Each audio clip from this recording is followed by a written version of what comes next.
Hello, everyone. Welcome back to Style Esports. We're already Good messing up start. 5 seconds into the stream. Let's go. Alrighty. Style Esports. Welcome, everybody. My name is Shinkari. I'm joined by Thousand Eyes, and here we are. We have a blast from the past. If y'all were joining in last week, Shifting Sands Gaming was on the stream, and now we got them one more time, and this time they're up against Disperse Gaming. These two folks are ready to get this game underway. We are pretty deep into picks and bans as bans are already underway, but Thousand Eyes, Tessa, are you ready to go? I am very ready. We've had both these teams on Disperse. I have specifically casted as well, so I'm familiar with both of these squads. I think they're pretty evenly matched based off of the little bit of games that I saw. But yeah, like going down the list here, Sivir, Lulu, Kindred, these are all focused on bans that these players have been playing. So I'm not super surprised to see them Yeah. as the Viego Volibear. Viego has a very contested pick between these two teams. They do not want to give that away round one, so they are going to give away the Zeri. This still leaves up the really strong stuff, the Tahm Kench Senna, the Seraphine, there's just a lot of really strong power picks in the meta currently, and it's really hard to try and plan an early part of the draft around it. Yeah, for sure. It looks like a lot of these bans that Disperse Gaming has thrown out here have been super targeted at Ashen Chevalier, the jungler for Shifting Sands Gaming here. You know, they had taken two of his most played champions off the board here, but there's still a lot of powerful champions that you can still play, and it's not like Ashen Chevalier will be on the back foot here. The Ashen Chevalier, when last we saw them on stream, was still playing a lot of pretty good games on champions that weren't Volibear or Viego. You know, Viego, easy ban, 210 games on that. You don't want a one-trick pony on their one trick. But, you know, there's still a lot of very strong picks that are now still available that, you know, might not be those two particular champs. Yeah, the Ashe Nautilus. Ashe is obviously seeing a lot of play as a support. This time, though, we do know that she's going to be that AD carry.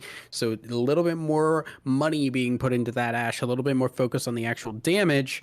Meanwhile, we see the Morgana response. That's always a common one. I think that bot lane is going to be really difficult to deal with because Ashe and Nautilus want to catch you out. They want to grab you and lock you down while the rest of the team starts doing a lot of work as well. But Morgana, Zeri, they're gonna immediately get over walls. They're going to jump away. They're going to black shield everything.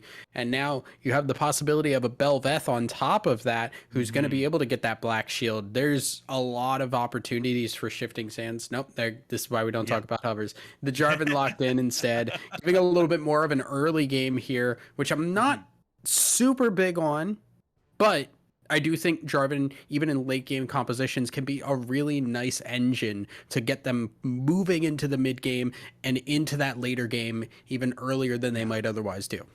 Yeah, and I agree 100%.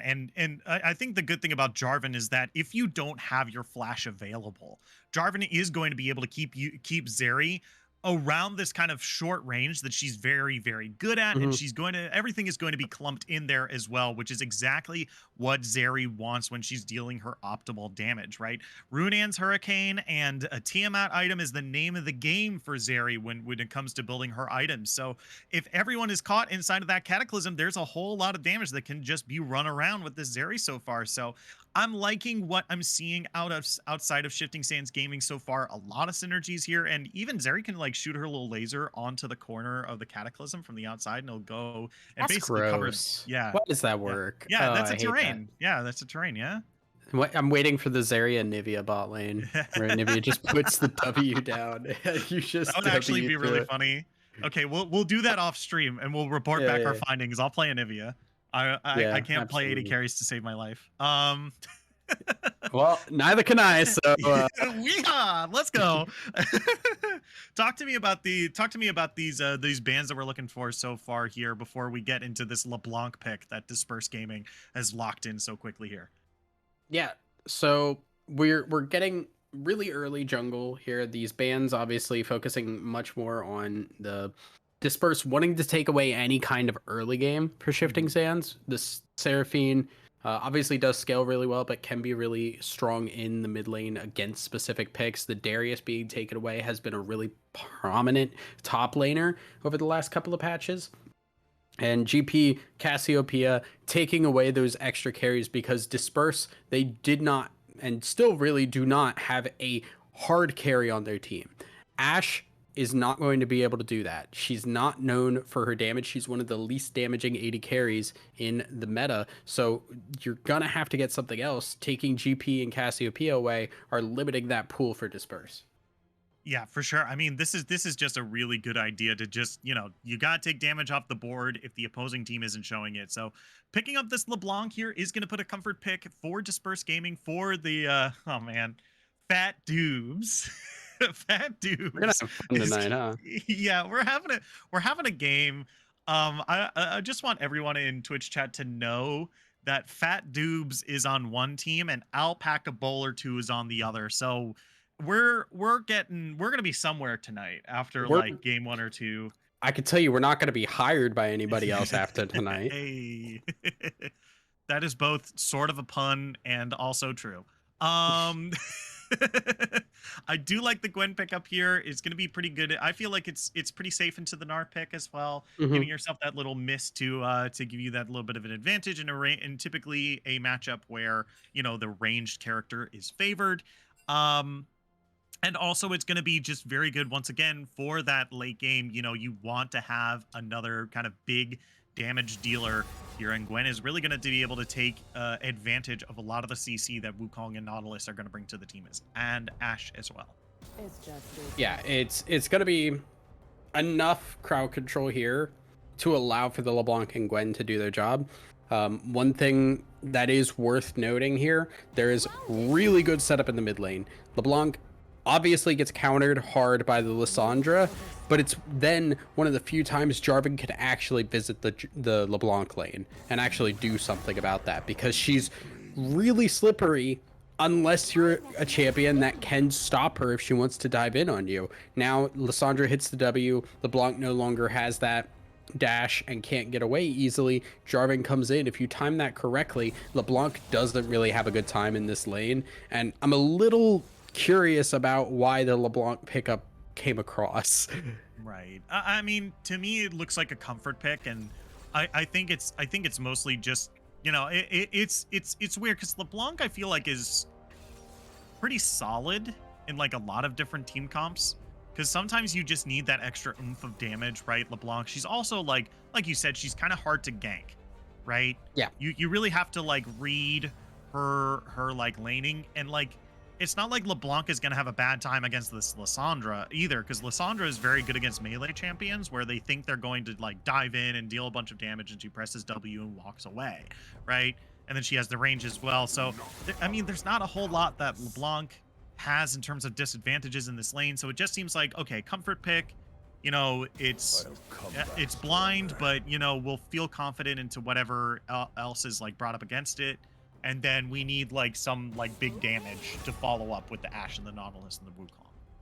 Yeah, I'm a little concerned about Disperse's damage profile. It feels like there is a good amount of utility, not as much consistent damage. If Gwen can't get into a fight, and when you're going up against a Zeri, a Lissandra, a Gnar, these are all champions that can be very slippery or very hard to actually take down. Gwen feels like she might get kited out. It feels kind of like where Belveth might feel a lot of times, of just like sticking to people can be really difficult.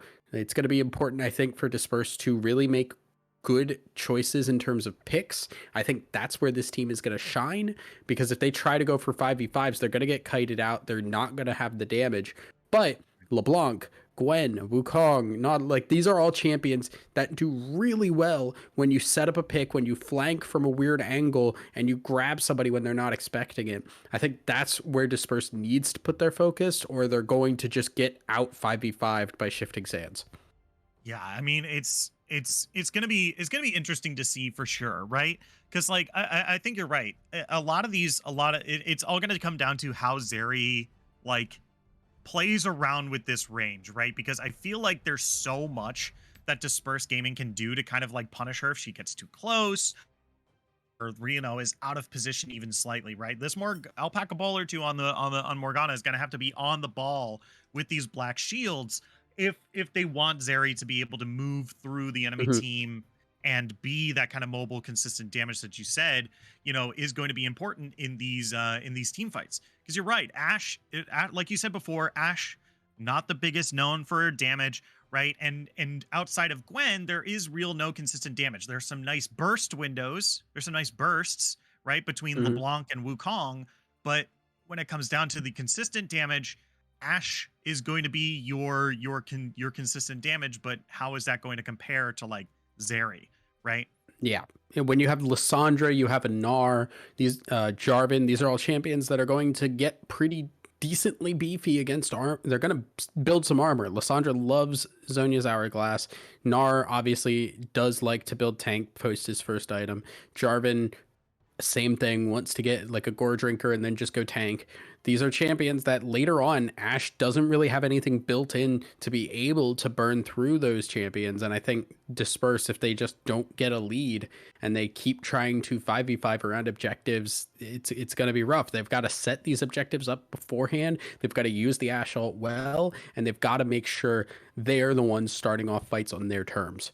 Yeah, for sure. I mean, this is going to be really, really interesting to see how this game plays out. And honestly, I want to give the if I were to discuss like a team that like I think is going to win, shifting. You said this team comp is just pretty even across the board, but I think I'm gonna give my favorite over to Shifting Sands Gaming. Just because I really like the way that their composition is kind of put together here. They have a lot of defense for Zeri. They have a lot of cool things going into the Mhm. late game. There's a lot of things to like here. Also, big fan of Lissandra. Love Lissandra. No, I would agree 100%. I think Shifting Sands is the easier to use team composition, and that usually ends up being where we see the victory lie, unless there's some kind of really strong lane disparity. And with that, we are going to take just a quick break. And when we come back, we're going to be on the rift of game number 1 of Shifting Sands Gaming up against Disperse Gaming. Don't go anywhere. We'll be right back after this.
everyone? Welcome back to Style Esports. Got it right this time. We are on the rift of game number 1 of Sandstorm, of Shifting Sands Gaming up You against got Disperse one thing Gaming. right. Yeah, I cursed myself. I caster cursed it myself, and I didn't know it was possible. But you know what? You learn something new every day. Hello, my name is Shinkari. I'm joined by Thousand Eyes, as you can probably already hear their voice.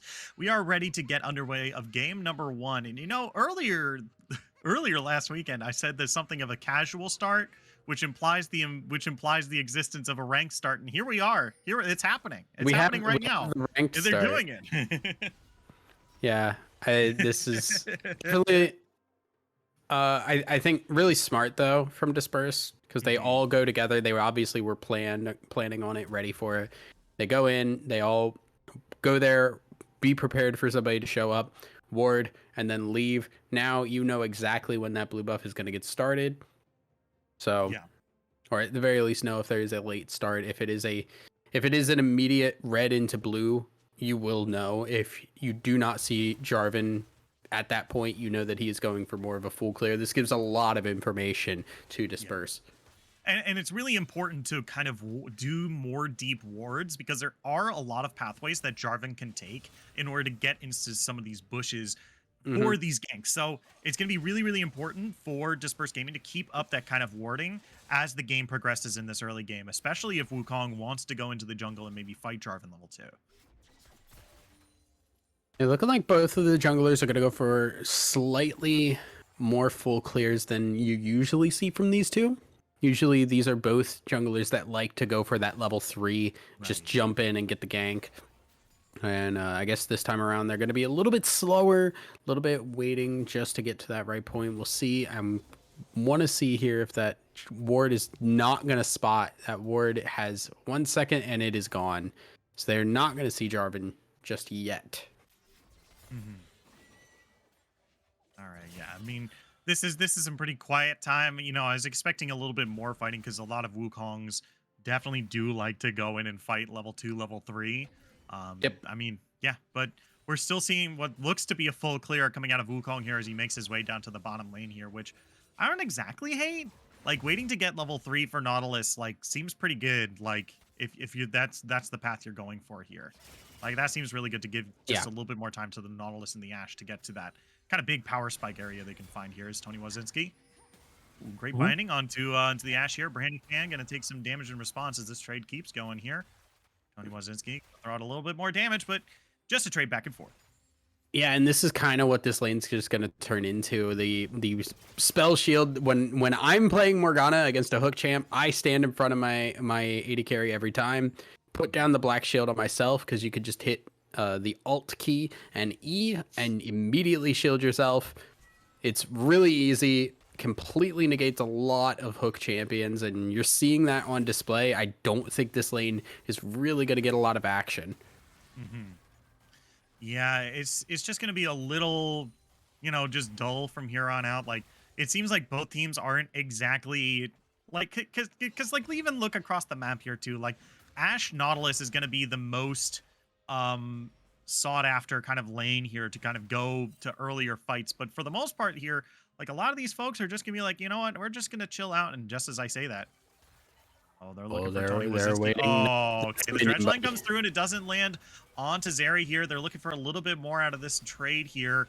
Gonna get just a little bit, but they're not gonna get probably as much as they wanted here, so they're just going to back away here. I think they're finally going to go through with the back or not. You know, that's why I never predict things. It's always wrong.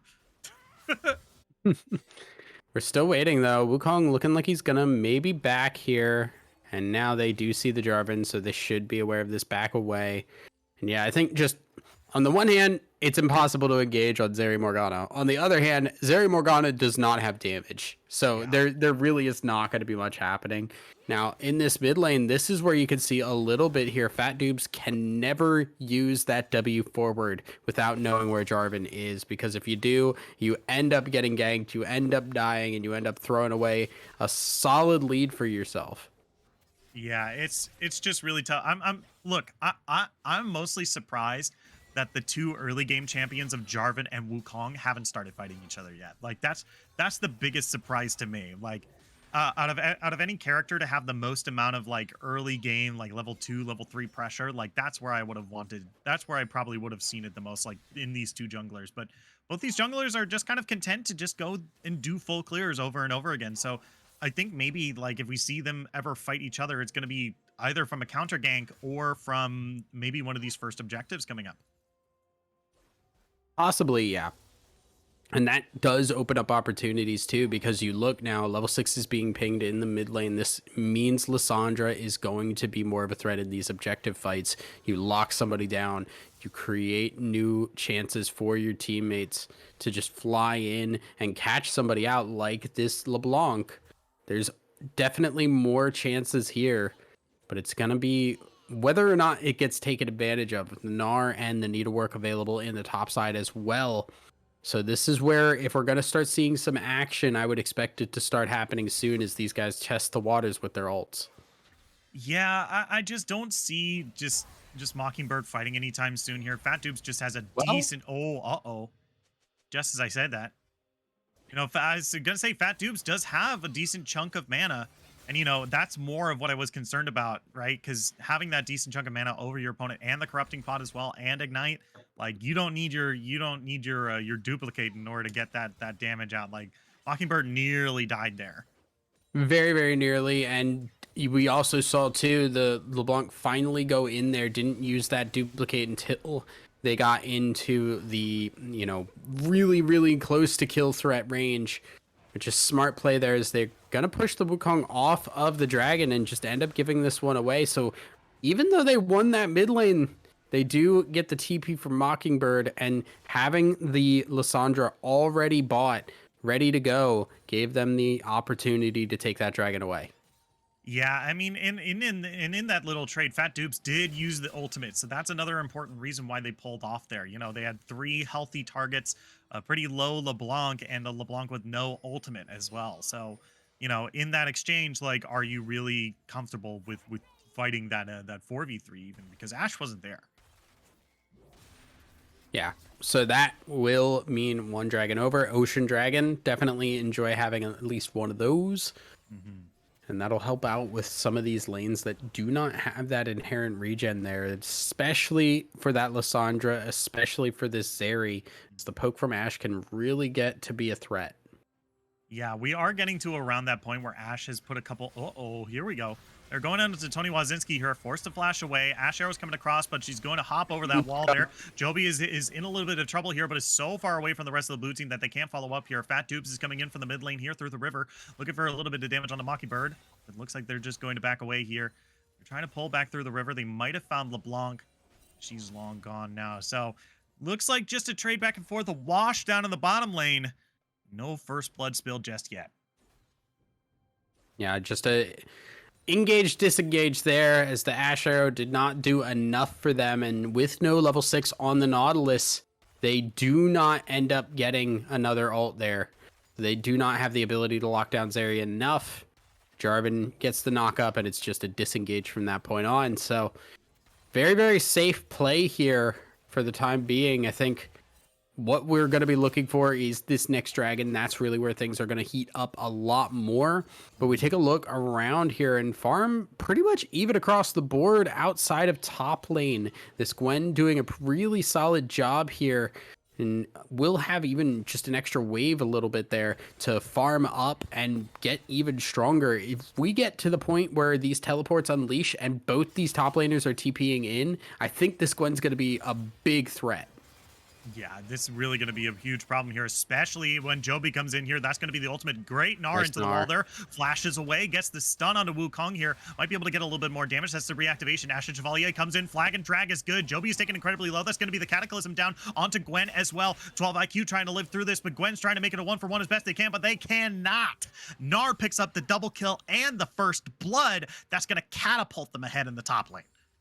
Yeah, that was an ill-advised gank at best. The health on the Gwen was not there. They're not really wanting to go in on Gnar when he hits Mega, and just tanking that Gnar, getting Jarvan to follow up on that with that level 6 spike ready. Really unfortunate timing, and I think just a little bit ill-advised from Joby to go in on that one.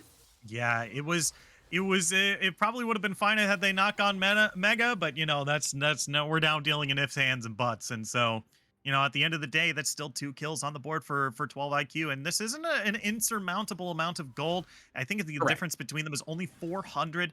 I have I'm gonna be 100% honest. I have no idea how to pronounce that top laner's name. So Gwen has Poofa. been ahead in CS this entire top lane and has a wave pushing in towards them as they come back to lane here. So they are going to be able to make up a lot of this gold that they lost here. It's not going to be the end of the world for this Gwen. It's just going to mean that trades are going to be just a little bit tougher. Yeah, Shinkari out here not wanting to say Nubpoopfa. Is it Nub Poopfa? I It just is like I looked at it Nubpoopfa. and there was I don't like B's, D's, and P's all being next to each other. It Yeah, confuses me. Yeah. that's fair enough. But yeah, I mean, Nub gonna be fine up in the top side. Obviously, still does have that lead in terms of the farm. So only down 500 gold right now in comparison to what could be a lot worse when you usually see a 2-0 champion on the top side. Yeah, for sure. I mean, this is gonna be pretty tough. But you know, at the end, I still stand by that I don't think this is going to be the end of the world. I just think that it's just gonna be a little tougher for Gwen. Now, what might be the end of the world here is this dragon coming up here as they are burning Mockingbird. Yeah, goes into the ultimate here, gonna give them stasis for just a little bit longer. Fat Dube's trying to run away, gonna flash away from the Oh, Cataclysm here, but now Ashen Chevalier stuck in the middle of a Wukong ultimate, trying to be able to get away. It looks like they're gonna be able to do so. As 12 needlework. IQ over in the top lane, gonna take a whole bunch of needlework there. The Conqueror has procced. And now Fat Dubes one more time, chugging up that potion, gonna try to stay in here. They can't back right now. This dragon is being started up.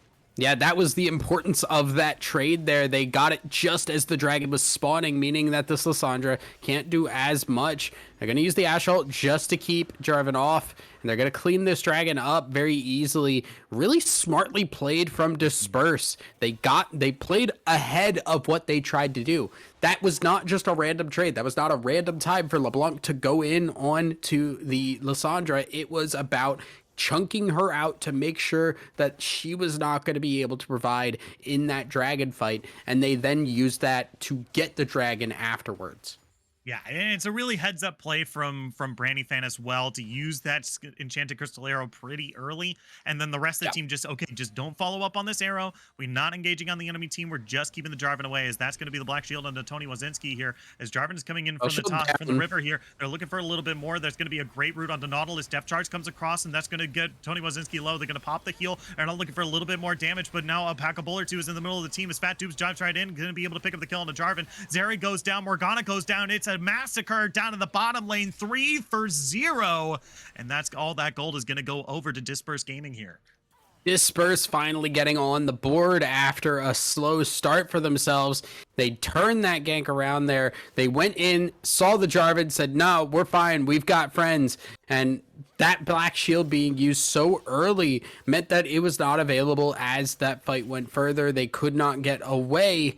And really smartly played by ZDX to wait for that black shield to go down before using that ultimate as well.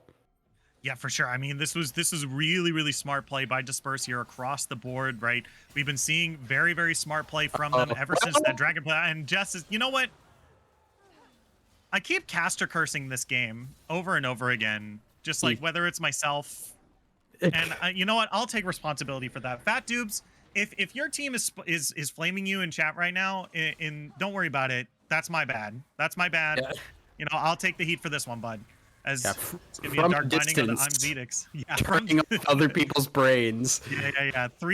Your team is gonna see this 3 minutes late, but don't worry. No. That's my bad. That's my bad. That one's on me.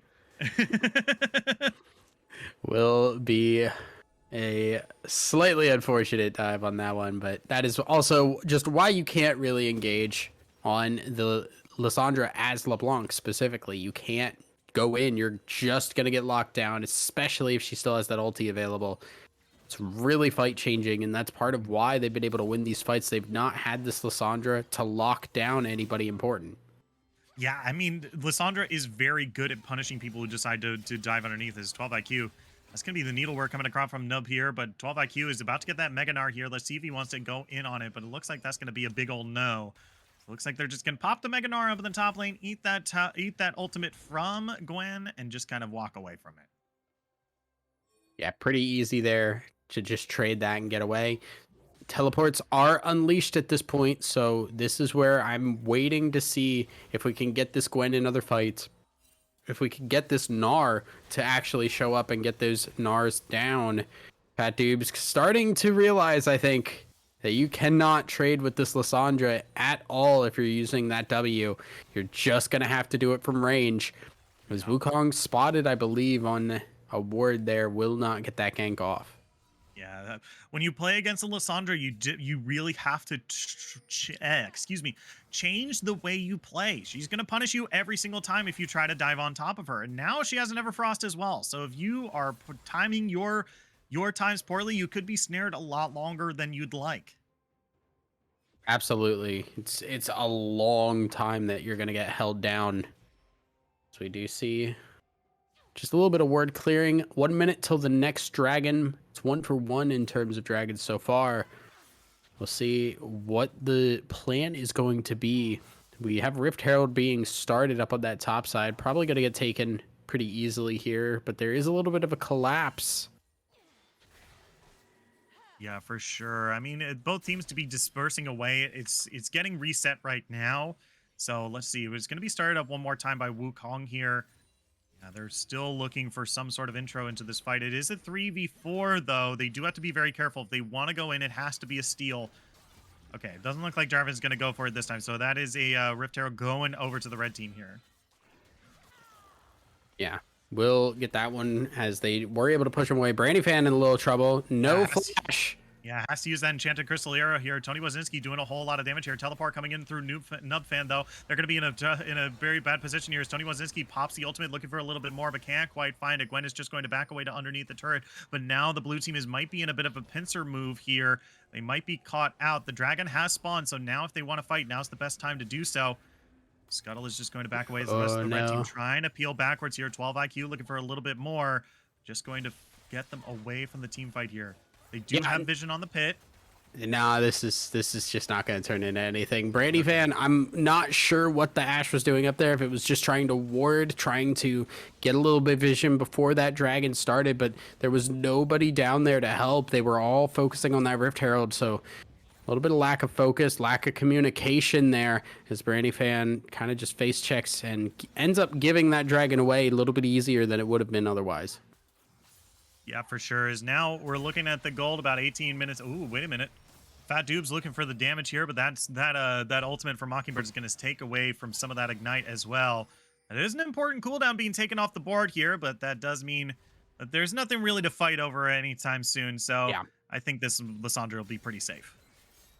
Yeah, no, nothing going to be happening for probably another couple minutes yet here. Top lane being pushed. His 12 IQ has shown up. Brandyfan, no. Brandyfan, you might be in some trouble here. 12 IQ does do some damage. Okay, if we're going to force the flash away, I think that's got to be the easiest and best flash to take away from 12 IQ. You got to be feeling good after that. Absolutely. I mean, you're already 2-0.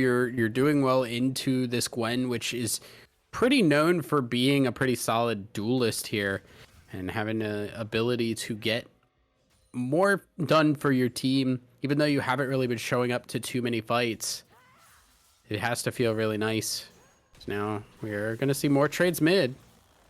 Yeah, the once again, Mockingbird, they're going to be able to trade this. They're able to fight back and forth with this with Fat Dubes right now. So they really got to be careful here. This is definitely like a time. Oh, speaking of trying to be careful, 12 IQ might be caught out here. Let's see. They're going to use the dredge line out here. Going to get a little bit of damage onto them, but it's just the duo coming to this top lane as Nub looking for the duo in the bot lane as well, but an ultimate and an exhaust being popped as well, but the rest of the red team is showing up as well. Fat Tubes comes down. That's going to be a great binding onto the LeBlanc here. That's going to be a great knock up onto Tony Wazinski here. They're now underneath the turret. Fat Tubes might actually go down, but that's the clone. Alpaca Bowler 2 is going to go, comes out of their stasis, and they are A-okay. Across the map, it's a wash. Yeah, it is a wash, but I really actually want to give credit to Fat Dubes using that clone really well to make that under the tower to make sure they were not the ones tanking and gave time for the rest of their team to do a little bit of work and making sure too that they or sorry, the Morgana making sure rather that they were not able to actually capitalize on that with a really nice binding onto Fat Dubes as he flashed in. Yeah, for sure. I mean, this was definitely very well played, but once again, I think the big thing here is that there's not really a whole lot to really fight over here, right? There's not really a whole lot on the map right now that can really be capitalized on one of those victories. Like if most is going to be these turrets, right? Then maybe they were trying to go for this bottom lane turret that's about is still pretty healthy here. So I guess just wanting to have a little bit more damage here is 12 IQ. 12 IQ, what's up? He's just laughing a little bit. Yeah, He's it's having a just good time. having a little hee hee, Is there having a a little ha problem ha. with the players having a good time while they Well, play? look, I was just confused as to what the purpose of that was. It made him feel good. Okay, sure. And that's You it. know, Yeah, that's a it, happy folks. player is a good player. Yeah, okay. Sure. I mean, I'm happy all the time I play League of Legends. I don't know This, if that makes me good. Well, I'm maybe you biting my should stop tongue playing here. game codes that make you sad. I don't know. Five head play. Just play ARAMs. Yeah, that's fair. Yeah. We're playing Ultimate Spellbook a lot as of Mm, late, which yeah. is very fun. It's very fun when you get Skarner with Recon. That's a Ooh, good that is one. really cool. You I do like that. go, you go. I think a level of fast which was not intended. Yeah, that's very funny. I like that a lot. Movement speed is my favorite stat that you can get in this game. Yeah, There's literally nothing else. you go Move, so movement speed is the obscenely best. fast. God. Especially using that coming out of the base because I think you get more move speed out of the home guard in this mode. So Okay. it was you zoomed the hell in. Yeah. It was because I had that. I had Dead Man's Plate. I had the Chem Tank going at the same time. Okay. No. Recano. This It is was good. Yeah. this is Yeah. very This very rules. good. Yeah. As you get back into the game here, 22-22, and we're looking for this drag that's about to spawn in 20 seconds here. Both teams are here at the pit, ready to go, and doing a good job of clearing out the enemy team's vision here. But they do have to be careful. I mean, this is still two very healthy. We have some teleports ready to go on either side of Needlework the map here. used. Yeah, needlework is down. That's actually huge here, but she needs it to survive here because 12 IQ is not wasting any time pressuring Gwen off of this top lane here. That might lead to some problems here, as that's going to be a great hook. Flag and drag goes through. There's going to Cataclysm right onto Brandy Fan onto the back line here as they trade. As the Jarvan goes down, Joby is in the same position on the other end here, but they're looking for a little bit more, and 12 IQ is not Mega Gnar, and so this is going to be important here as Nub Poopfa comes in. They're going to throw down the mist immediately to try to negate some of this damage here, but they're immediately going to go through. Dredge line comes through, going to pull them into the fight here. 12 IQ goes down, and that's 2 members down for the red team, for the blue team here, and there's still 4 HP No bars up. junglers. Can they go for a little bit more? That's a great binding. They might be able to find something off of this. Nautilus is taken incredibly low. Mockingbird is going to be the one finding the kill there. Alpaca Bowler 2 is still alive. They're going to be able to pick up another here. Tony Wazinski is still trying to kite away as best they can.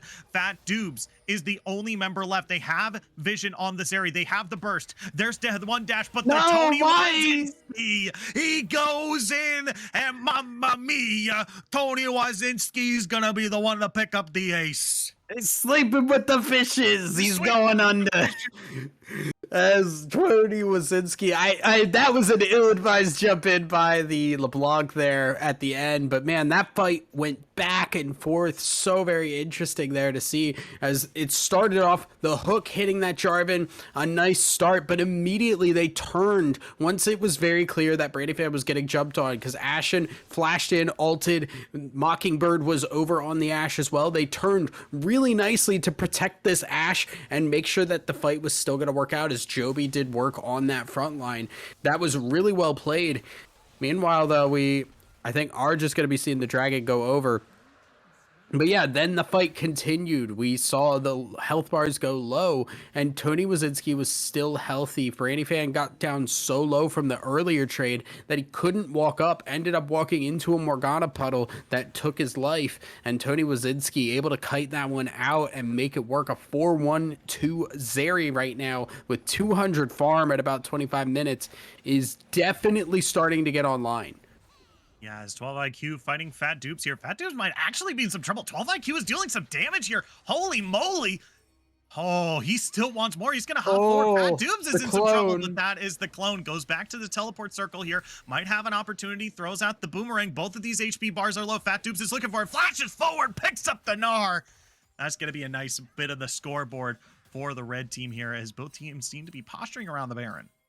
A really nice duel. Fat Dubes making up for the fight against Tony Wazinski and making sure that the Gnar goes down. And that opens up a little bit of opportunity, a little bit of side lane pressure as this Baron is going to be kind of focused here. This is at the point where Baron starts to become a little bit more of a presence, and these teams are going to want to try and see if they can try and get it. But right now, top lane getting pushed, mid lane pushed in enough for these players to back off and try and get these lanes back in order. Yeah, for sure. I mean, this is going to be really this is still an even match. Like, we've seen some team fights in the favor of Shifting Sands Gaming here, but you know, look at the scoreboard. Take a look. I hope y'all are looking. The only thing they have a lead in right now is Drakes and turrets. You know, and that's great. Don't let me try to diminish this is make me feel like I'm diminishing this here, but the gold is only difference by 400, and at this stage of the game, that's nothing. That is nothing. That is nothing. Very to write minimal. home about. Yeah, that is a longsword on one champion about. Yeah. And at this stage, just having a long sword over the opponent is not going to be that big of a difference. Absolutely is. Now we do see Ashe starting to hit a little bit of a nice stride as well here, as you see the Gale Force and the Wit's End fully completed. This means that Ashe will have some really nice, strong single target damages now. No, Ashen! No. That's exactly what they needed to do. Remember, they need to make picks. They have the tools to do so. Ashe ult, Nautilus hook, really good looks from Disperse to now open up some opportunities if they can actually get the ground to do so. Yeah, the problem is now they are down 3 ultimates, and now with the opposing team kind of showing up really quickly, might I add, forces them away from the Baron. And this is really important because now Ashen Chevalier has the time to respawn, get back to that side of the map, and be able to contest that Baron if they decide to go in. As Mockingbird in some trouble, pops the hourglass, but Fat Deuce wants to go in a little bit more. Oh, why are we diving? Oh no, it's so close. Mockingbird picks up the kill on the Fat Dubes. You love to see it. And with this respawn from Ashen Chevalier, they might actually be able to go to Baron off of this. Don't dive the Lysandra! Yeah. Don't do it! It doesn't work! You can! At this point, she has so much root around her that when you dive, you're gonna get rooted, you're gonna get hit by the Everfrost, she's gonna be able to ult herself, she's gonna be able to Zhonya's. There's so many things that should be glaring alarms to tell you not to dive Lysandra, and Fat Dubes does it anyway and pays for his hubris. Yeah. I mean, this, and take a look at Mockingbird as well. That ultimate is already ready to go one more time. The only thing that's still down from that engagement is the Zhonya's Hourglass, which is already halfway through its cooldown. So really, like, Mockingbird got that kill off of kind of the aggression for Fat Dubes here. And yeah, you're right. For free, they got that kill. Yeah, it's a 45-second cooldown right now, just about, a little over, but it is really not anything at all to use that ulti. It's very, I mean, you obviously have Gnar as well, who's got a very similar kind of ult where he just pops it whenever, like if he's mega, he pops it. Like you have it again by the time next mega comes around. So these ult can be used really well. And they're very threatening as we have another dragon spawning. This is sole point right now for the side of Shifting Sands. They need to be able to get this, and this will allow the Gnar to split push even more effectively. Yeah, for sure. As now we're taking a look at this, as now this dragon is spawning. This is going to put that Shifting Sands Gaming onto soul point here. So here we go. That's going to pull immediately onto the Lysandra here. It's going to pop the ultimate, going to keep them aside. They're still taking damage around this as well. Mockingbird's going to go golden as well. They're still alive in this fight here. Going to flash away. They're still alive. That's going to be Tony Wazinski picking up 1. They've gotten 2. Can they get more? Lysandra picks up a 3rd. They're now looking for a little bit more. Look at how Tony Wazinski is just dashing around this fight. They're going to pick up a 3rd kill for themselves. Triple kill for Tony Wazinski. Can they get the last kill here? Absolutely. extra kill for the Zeri, 4 kills for Tony Wazinski. That's an ace. That's the Earth Soul. And this is looking like a really, really good W for Shifting Sands Gaming here. Shifting Sands set up that fight really nicely. It engaged, but the Ash Arrow did not hit on a spot they could actually engage on. The hook hit onto the front line. Zeri was really never in any trouble throughout that entire fight, able to just jump around as things happened. And while it was a solid engage, it looked like it was starting to work out. Unfortunately, Shifting Sands had that power. They were able to push through, and that Zeri is absolutely threatening right now. Yeah. 8-1 on the Zeri. Gonna back and or already has backed and is at 3.5 items right now. Yeah, I mean, this isn't the build that that was going on when Zeri first released, but this is still an insanely powerful build that's gonna, you know, keep her alive in these team fights for a very, very long time, especially now that she basically has a shield at the front end of her health bar and the back end of her health bar. So this is really, really good survivability for Tony Wazinski here. Yeah, Tony Wazinski really raring to go in these next couple of fights and going to put out a lot of damage. I mean, Zeri, I think, is one of those champions that as far as her damage profile goes, it takes until very late when she starts doing damage. But once she does, she melts people really hard. And we are at that point. She is going to burn through this Gwen and Wukong. That front line is not going to be a problem at all. And now Disperse, they need to find more picks. They need to try and figure out how they can catch people out when these objective fights are very clearly not working for them. Yeah, and if they want to take the fight, it has to be pretty soon. If you take a look at the side UI here, you'll see that Meganar has procced for 12 IQ, and they're about to run out of that bar. So this is probably as good a time as any if you want to capitalize on them not having Meganar here. God, so that's nerfed too. Yeah. Oh my god. Right, is ridiculous. Yeah. Alrighty. We're looking for just both teams just kind of jockeying for position here. No one looking to commit to this just yet, but Mockingbird might be in some trouble. Joby and Brandy Fan are looking for it.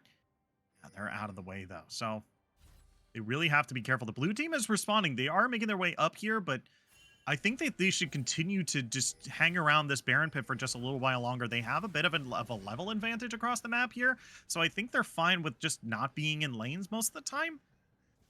Should be good. I think they should look for maybe just forcing this Baron. Okay, well, they're all gonna back. Never mind. Yeah.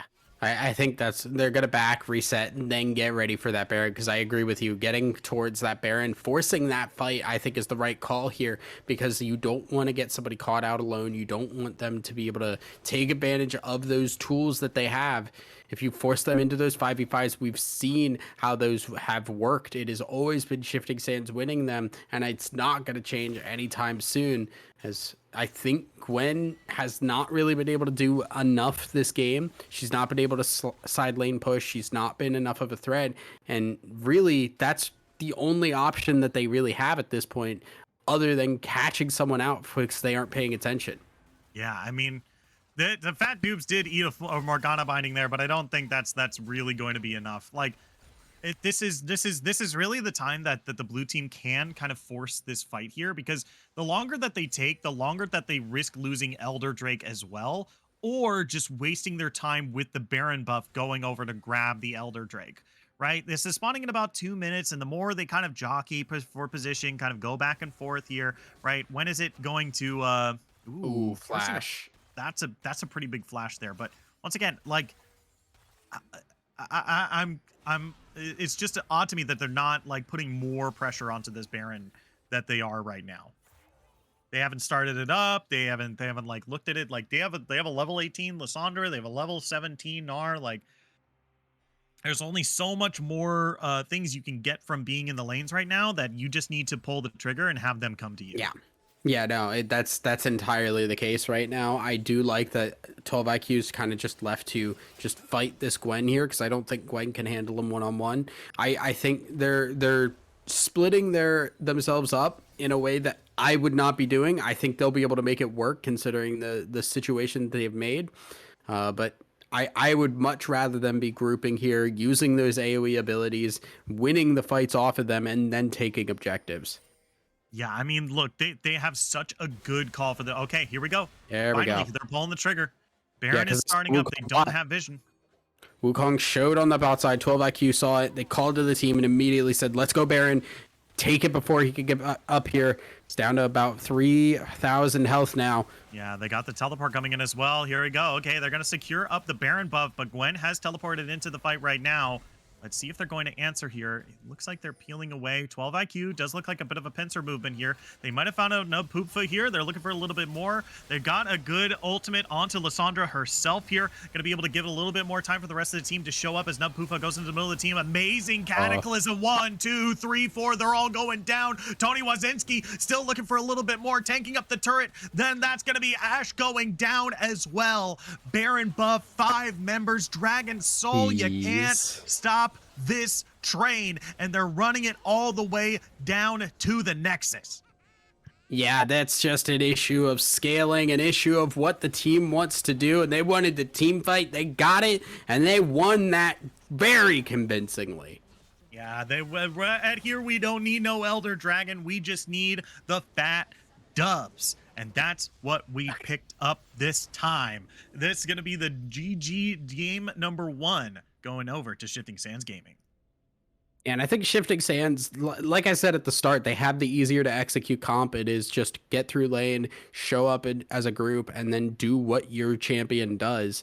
And they did that really well. They got Tony Wazinski a lot of gold in those team fights, 10-1 at the finish of that. It was just really strong, really hard to deal with. And the Ashe, Nautilus, Wukong, they kept trying to fish for plays. They tried to find them. And sometimes they worked, but it was just 300 gold. There were no objectives taken off of that. There were no anything gained off of that outside of the one dragon that they forced Mockingbird back off of. There needed to be a lot more of those kinds of plays if that composition is ever going to work. And we only really saw it 1 or 2 times. Disperse, without that, your composition is just going to fall apart when you go up against the monster that is what Shifting Sands put together here. Yeah, for sure. I mean, I agree. There were a lot of times where they were just kind of like they were aggressive, but at basically just the wrong stage of the game, right? Like you're right. Like they won some of these trades here, but they never were really able to follow up on it or turn it into anything that was able to get them something. So, you know, when it came down to it in that last kind of fight there, they were on the back foot. Wukong had shown bot lane, and that was immediately the call that they needed to go and grab that Baron. And then an amazing team fight afterwards was the one that secured them the victory. But with that, we are going to take just a quick break. And when we come back, we're going to be in game number 2, picks and bans of Shifting Sand Gaming versus Disperse Gaming. Don't go anywhere. This is a banger of a match. You don't want to miss it. We'll be right back after this.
Hello, everyone. Welcome back to Style Esports. My name is Shinkari, and I'm joined by Thousand Eyes. And here we are. We are in game number 2 of Shifting Sands Gaming up against Disperse Gaming. We have swapped sides, so Disperse is now on the blue side, and Shifting Sands is on the red. And we are ready to go inside picks and bans. Thousand Eyes, you ready to go? I am very ready here as we are seeing some very reminiscent bands here. Shifting Sands going to be on the red side this time around. Disperse on the blue. This time the Zeri going to be taken away instead, though. Disperse did not seem to have a great answer to that. I think I would rather see the Lissandra ban or something like that.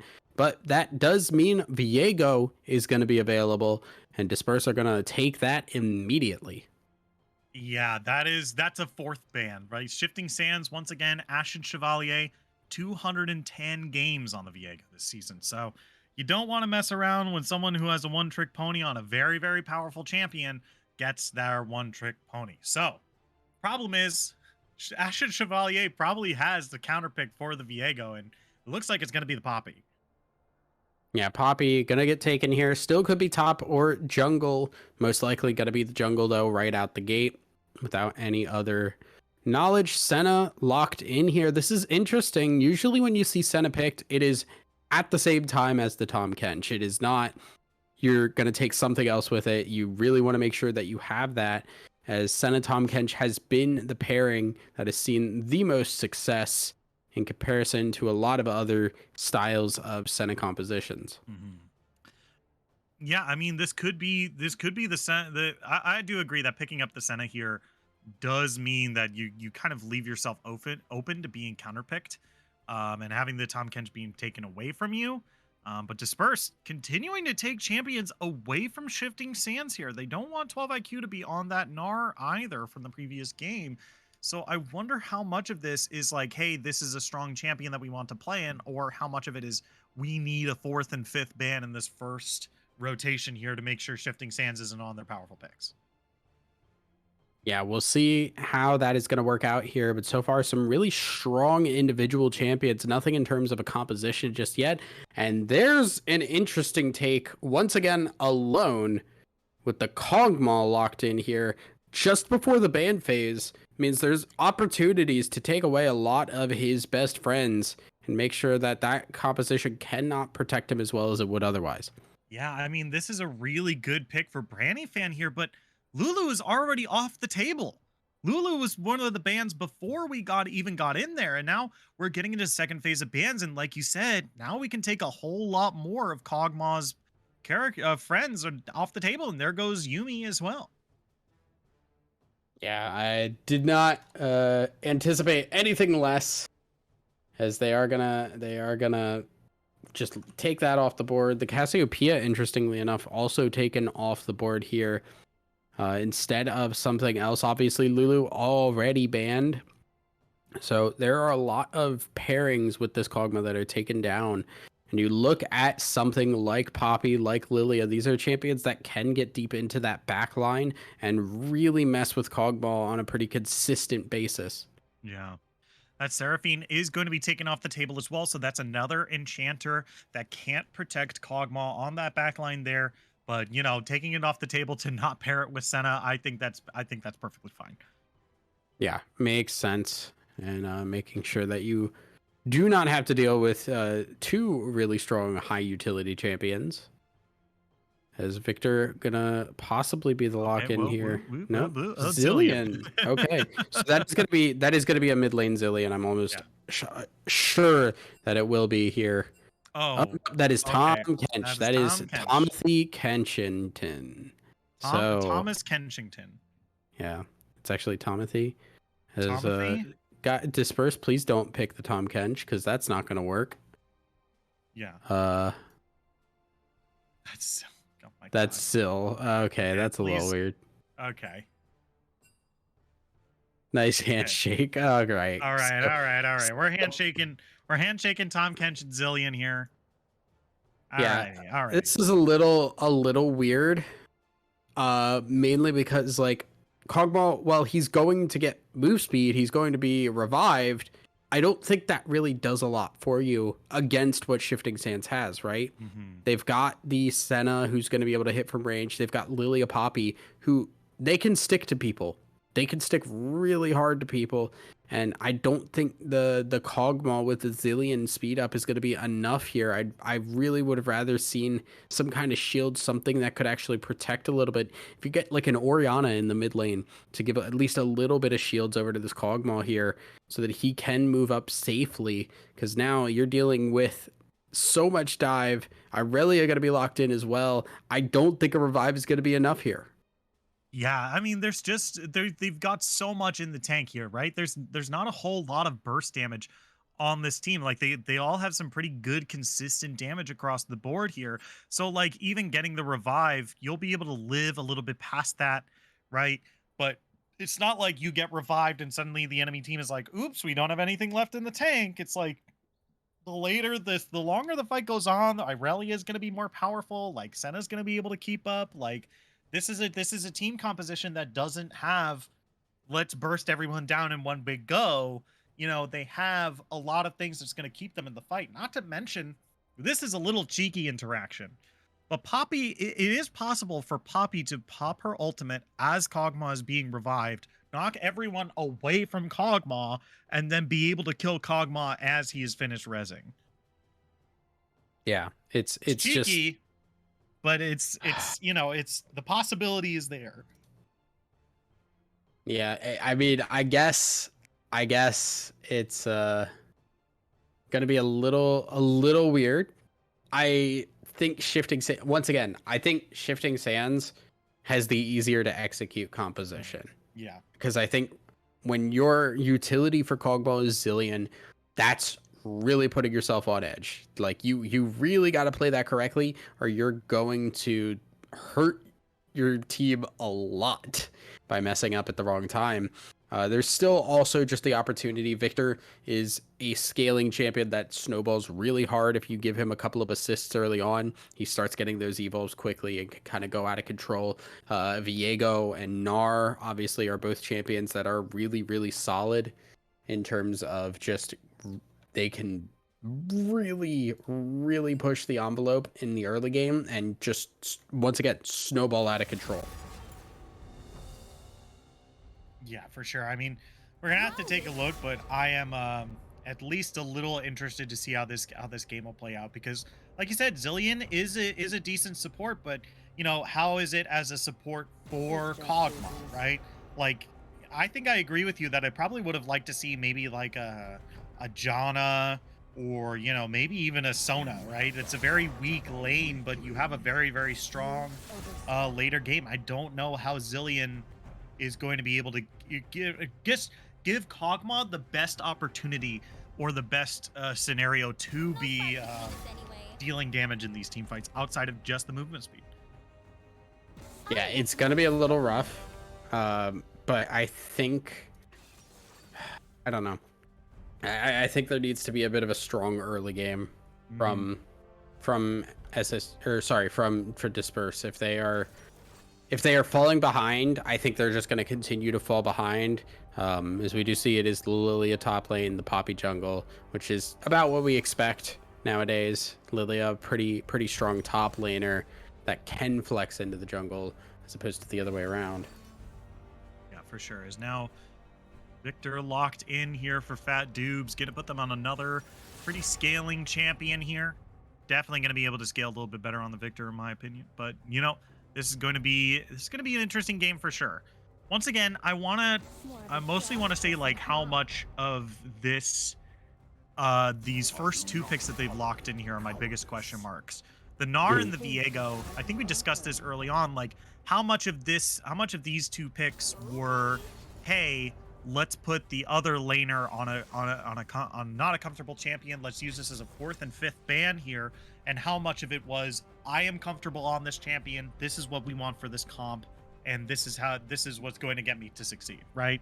And that's a big thing for me because like if you're putting yourself on a champion you might have played like once or twice, then that's not gonna be good for you because, as I like to say a lot of times, comfort is king.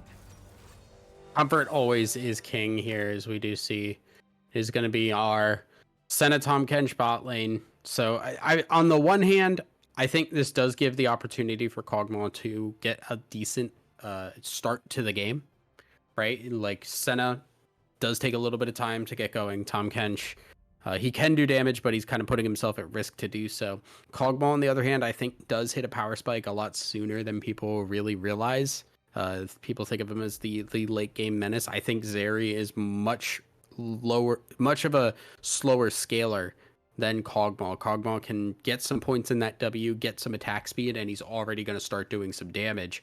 I think the question just really is then, can mid lane hold its own against the Irelia? Can Gnar put Lilia down enough to make something happen here? I think there has to be some early game presence here for Disperse, or things just will naturally fall apart as time goes on. Yeah, for sure. I mean, this is going to be it's going to be an interesting match for sure. And as this game goes on, I want to be taking a look at Disperse, and both these teams are going to be scaling pretty late as well, especially with Senna Tom Kench on the other side. You know, there's a lot to be waiting for here. There's a lot on the table as well. Yeah, there's a lot to be had here. I think both these teams, I think, looking to get a win out of tonight. Disperse gonna have to work a little bit harder to do so, I think, and we'll have to see how it works out. Yeah, for now, we are going to take just a quick break. And when we come back, we're going to be on the rift of game number 2 of Disperse versus Shifting Sands. Don't go anywhere. We'll be right back after this.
Hello, everyone. Welcome back to Style Esports. My name is Shinkari. I'm joined by Thousand Eyes, and here we are on the Rift. Game number 2. Disperse Gaming is on the blue side, and Shifting Sands Gaming is on the red. We got ourselves a casual start, as both teams just want to do a 5-point scrimmage, a 5-point line of scrimmage across the river. Don't want to give any sort of information away. I'm ready to go, but Thousand Eyes, are you ready? I am very ready here as teams just looking to do the normal start here. And we'll be just starting things away. Don't look, if you could call it a casual, I can call it whatever. It's the casual start. Yeah. It's the casual start. Just a casual 5 points. And everyone's just hanging out on the couch, hanging out, having a good time. You're a couple cows short of a steak? That's what he says? I guess so. I guess so, yeah. You know, sometimes I don't get to listen to the actual voice lines because I keep the voice lines, the voice audio, like, kind of low on my game. Because everyone has a ha huh, now, and so it just gets so annoying. So sometimes I just never get to hear what the actual taunts say. And so I'll just go for a long period of time doing the animation, but barely being able to hear what they actually say. It's good. I enjoy the voice lines a lot. So especially Tom Kench. As much as I hate Tom Kench as a champion, his voice lines very, very good. God, I will never not love a character who's just like a southern kind of like, oh dearie me, you know what I mean? But he's just like very evil. Like there's something about that guy. On it. Yeah, all right. Alpaca Bowler 2 gonna have to flash away from all this harassment coming down from Z-Dex here down to the bottom lane here. So that's a pretty good pickup, but it is on the Tom Kench. So it's not the best flash to pick up, but it is a flash regardless. Yeah, I mean, so I think that's kind of an indicative thing here because you can just kind of, if Tom Kench is already getting to a point where he has to flash away, you're looking at possibly a support player who's not used to having to move up and farm. It's a little bit weird when you're not familiar with playing that style. You can really kind of hurt yourself by walking too far forward. Napufa taking a lot of damage here. Yeah, not really going to land that stun onto the side here, but here comes Ashen Chevalier in from the side. Fat Dubes is going to walk them through the gravity well here, but they're not going to get that stun here. They're looking for a little bit more, but going to be able to grab the stun here. Fat Dube's going to do a little bit of return damage because Mockingbird is looking a little low here. As here comes Joby up from the river here. 12 IQ. The burn, a little bit more underneath the turret here. Oh, they greeted for it, but they got the bowl. Okay, first blood on the top lane. 12 IQ going to use that movement speed to give themselves a little bit more room, but the flash from Joby in as well is going to give them just the space they need to return the kill. First blood for Lily up in the top lane, but does go 1-for-1.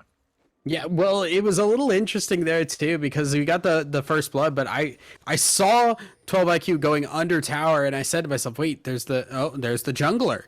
Oh yeah, well there's the jungler as well. Fat Dubes trying to turn that into a 1-for-1 as best they can, but Ashen Chevalier gonna be the one to pick up the kill in the mid lane. Yeah, a little bit lazy in the mid lane. Fat Dubes kind of pushing up, not respecting the power of the Poppy ganks.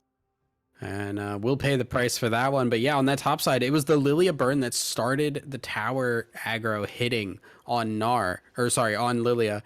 And then Gnar able to kite that one out just long enough. Lilia took enough damage that Viego could finish the job. So that Lilia burn actually having an effect in that lane in terms of the tower dive.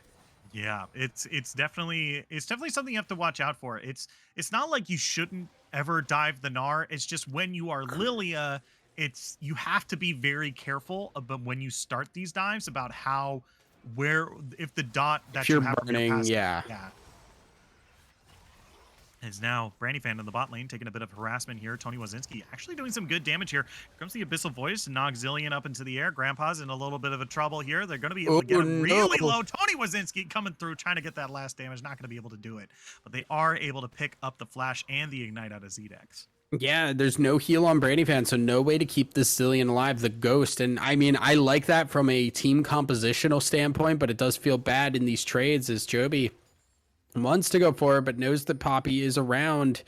Poppy gonna have to disengage from those Krugs as rest of the team is starting to come around to help. Yeah, now I do want to take a quick look at Tony Wazinski really quickly here and see. Okay, we got about 15 souls.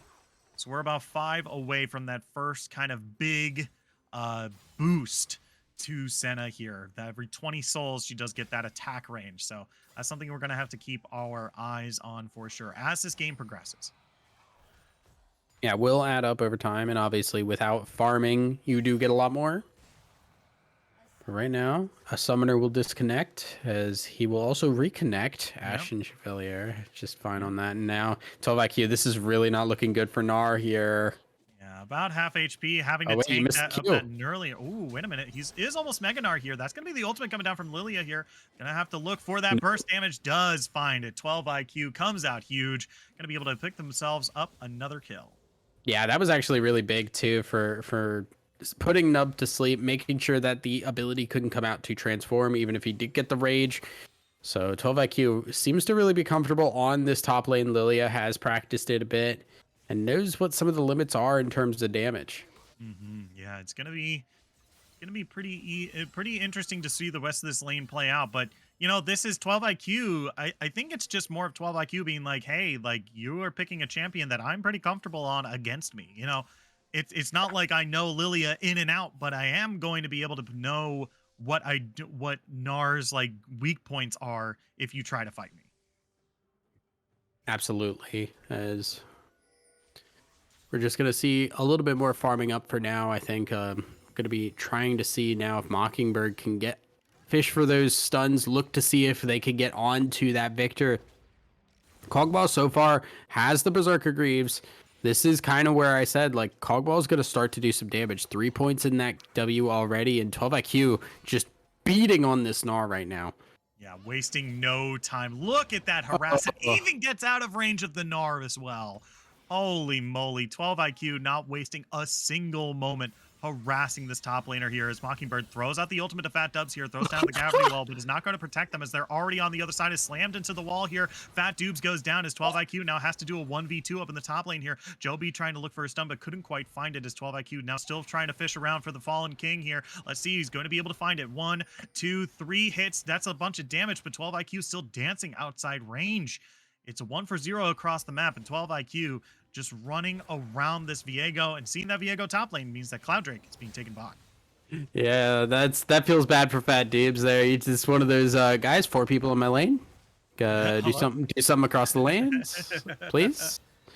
But yeah, that will be just an easy pickup, and that's kind of the weakness of picking the Cogmaul. He's not really capable of helping out around the map. He's not really going to do much until you get to that 15-20 minute mark, and he can start doing some damage. No, the Krugs reset.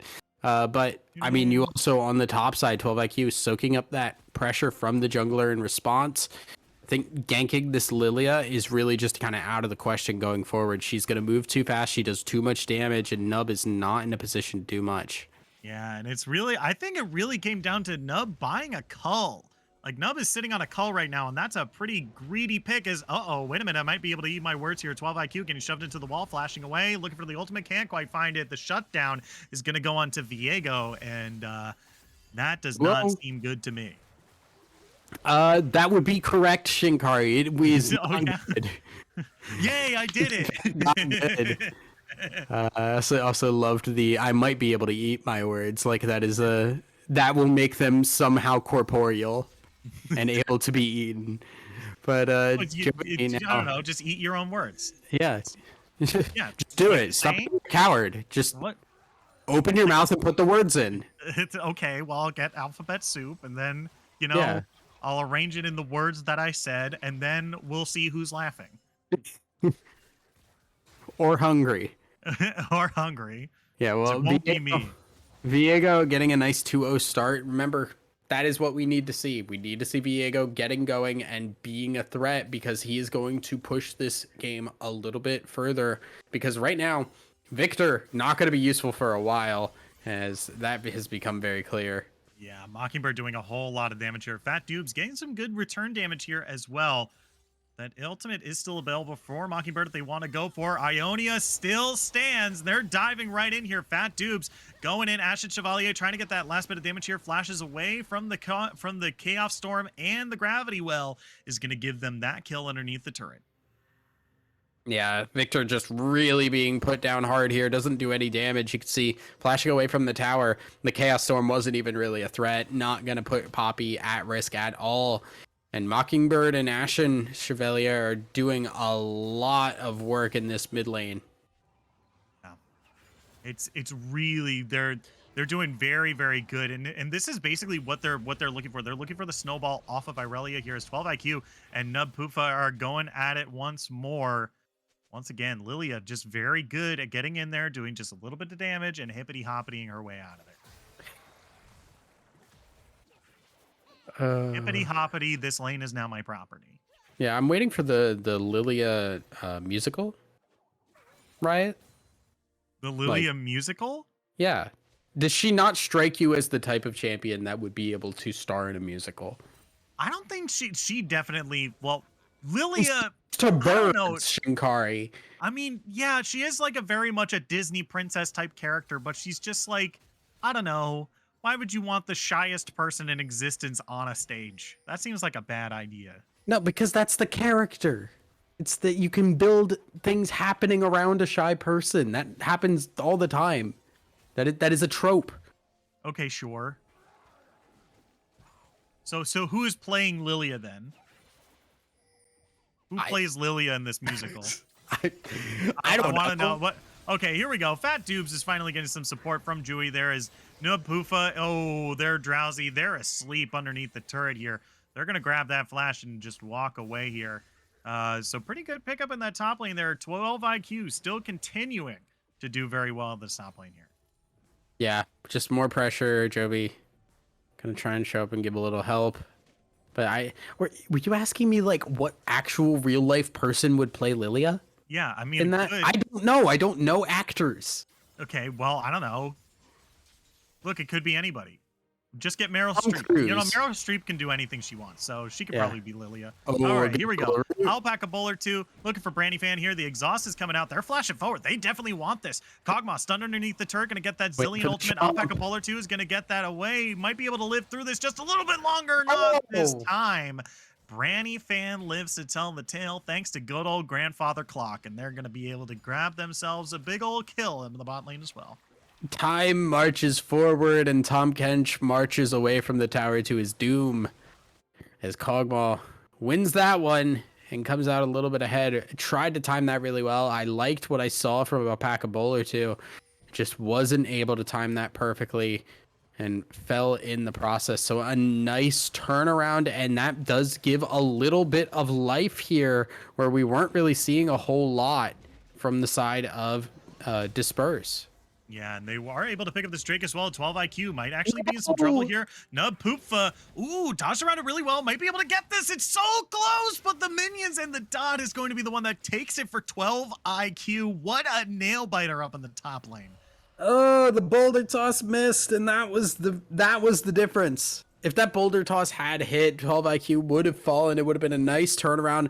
Once again, something that would have given some presence over to Disperse here. But unfortunately, the Lilia is going to keep her reign on that top side and keep things going as shifting sands on that top side of the map and the mid side of the map. It is so incredibly difficult for Disperse to get anything going there. Yeah, and it's really like, it's looking to actually be a game that is going to go late here. I think we're gonna be seeing a 4 Drake game for sure, right? Like, this is going to be like, Dragon Soul is going to be uber important against this team that both these late game ceiling teams as Fat Dubes.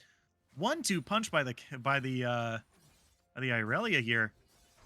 Okay, and Viego wants a little bit of a fight as well. Throws out the stun, but doesn't follow up. So I pass it on over to you, Thousand. What do you think of this? What do you think of this game so far? I mean, it's a lot of action favoring the side. Yeah, goodbye, Nub. They have it. Oh, okay. Didn't need it, but it came by anyway. If it had come by a little earlier, that might have actually given the assist too, which would have been funny. Yeah, for sure. you know, this top half of the map is looking really, really good for Shifting Sands Gaming here, as this bottom lane just continues to go even. And you know, I think that's still good for Shifting Sands Gaming as well. Absolutely. They're going to scale up. They're going to be threatening. So it's not really a problem. Kog'Maw, on the other hand, having that lead is helpful. It gives at least something for Disperse to play around. They can play around this Kog'Maw. They can play around Viego a little bit here. They have some sort of, boon for their team, but it's going to be a bit. The Quinsu's just finished up on Kog'Maw. He's going to actually start doing a little bit of damage in these fights, and I think we're hitting the point where Disperse may actually be able to fight team fights, but the problem is their mid lane not worth a damn, their top lane not doing much better, and I feel like that weight is going to drag them down a lot. Yeah, for sure. I mean, Viego has been able to catch up, but is mostly been going even. It's a snowballing champion, but Mockingbird might be in some trouble here. That's a whole lot. That's an ultimate popped as well. Mockingbird taken incredibly low here. The Gravity Storm looking for a little bit more, or the Chaos Storm rather. Not going to be able to pick up that kill though, but that is a member down.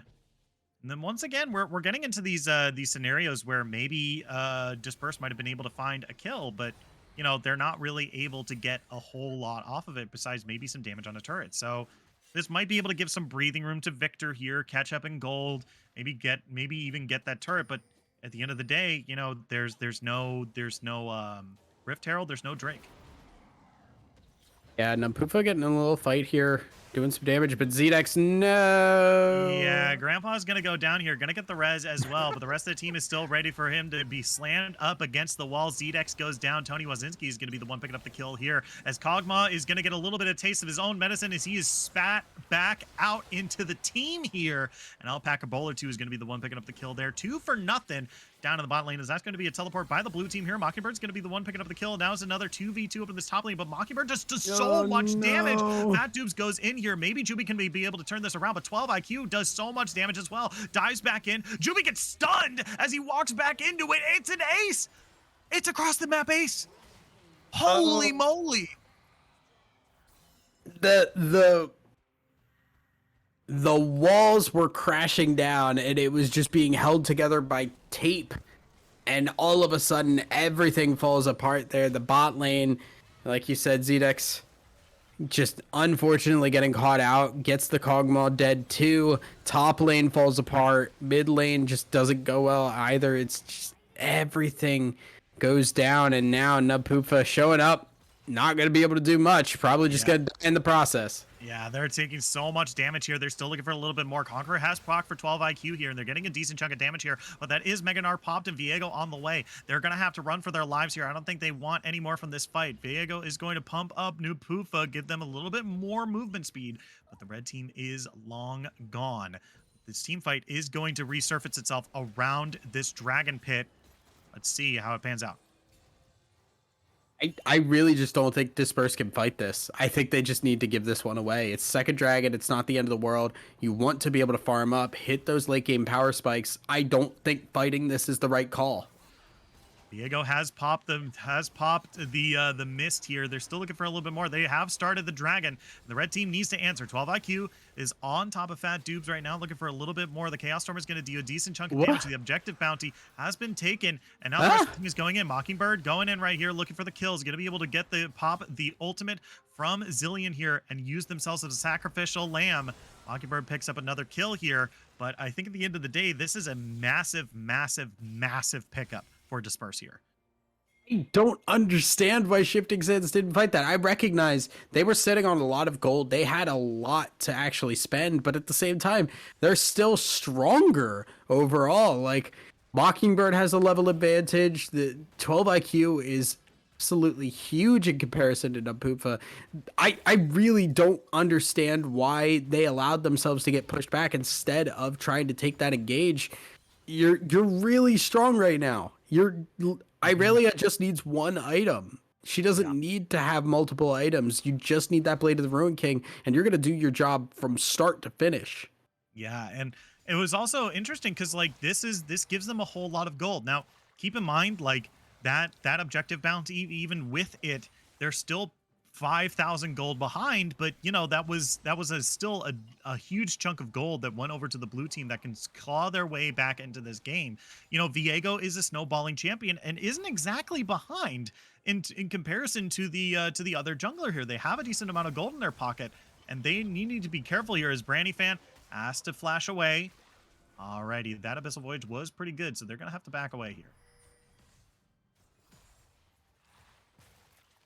Yeah, I'm not a fan of giving that dragon away, but regardless, it is where we're at. Tony Wazinski, look at all the words over the wall there. Yeah.